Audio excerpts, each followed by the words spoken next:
So I'm here to sell you on one, and actually you're sitting on a petition, if you haven't noticed. It looks like this. There you go. And I'm also here to sell you on Red. Now, Red is the consumer wing of our movement. In Red, we don't ask people to buy stuff they don't need, but we do say, if you're going to buy iPods and laptops, t-shirts, jeans, greeting cards, then please think about buying Red ones, because they buy life-saving drugs for people who will die without them. Now, on the subject of jeans and t-shirts, please do not forget my missus, her extraordinary fashion line, Eden. Because if you forget it, I will have nowhere to sleep. So give it up for Eden. She's doing an incredible job in difficult circumstances. The trade piece of the puzzle, a very important one for Africans. Anyway, Ali always tells me, consumers are more powerful than consumers realize. You can support the corporations to do the right thing and urge others to do the same when they see the success of those corporations who do the right thing. So that's my sales pitch, and my speech is to start now. Anyone buying? Good. Okay. I'm sure we can do good after that. It is kind of fun. This is fun, and it should be, because you see, rock stars, we have two urges. No, really, just two. We want to change the world, and we want to have fun.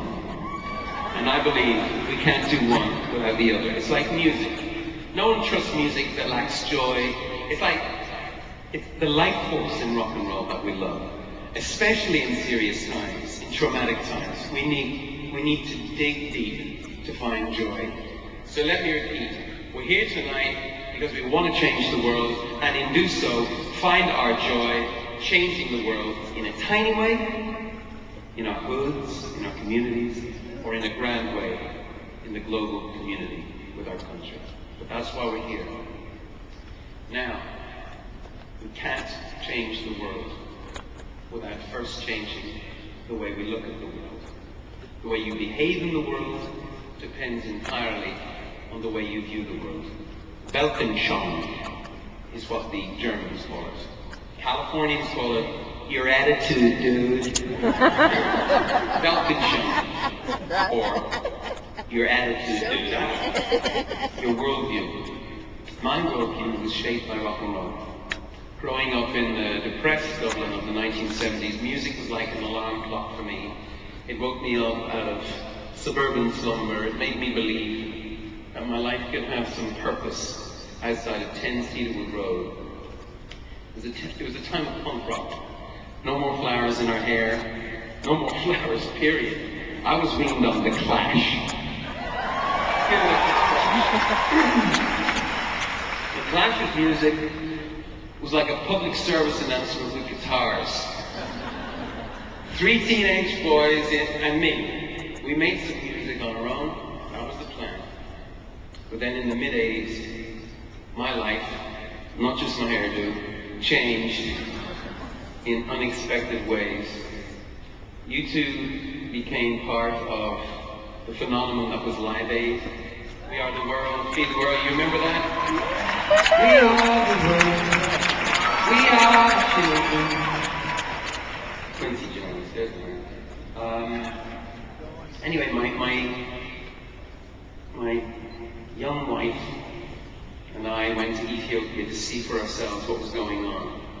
We lived there for a month in an orphanage and a feeding station, and we just wanted to see what was going on. We went under the wire, no cameras. The children in the orphanage had a name for me. They called me the girl with the beard. So, anyway, Ali and I found Africa to be a magical place, a place of big skies, big hearts, beautiful people, royal people. Ethiopia didn't just blow our minds, it opened our minds, and it challenged our worldview felt the shock. A man begged us to take his son back with us to Ireland, because in Ireland his son would live, and in Ethiopia at that time there was every chance his son would die. One tiny fragment of our memory. Ali and I have our own children now, 4 of them. It could have been 5. Our daughters and sons mean more to us than any other thing. They are the beauty that can take any pain away. In my travels, I've met kids, the mirror image of my own, and I've looked into their faces as they let go of life. And it makes me even angrier that their eyes are always free of accusation. It humbles me beyond belief that they do not hold it against the world. I couldn't spare the 20-cent immunization that would have them back in the bosom of their family. Even their mothers and fathers, their grief is pure. There's no blame. Just acquiescence.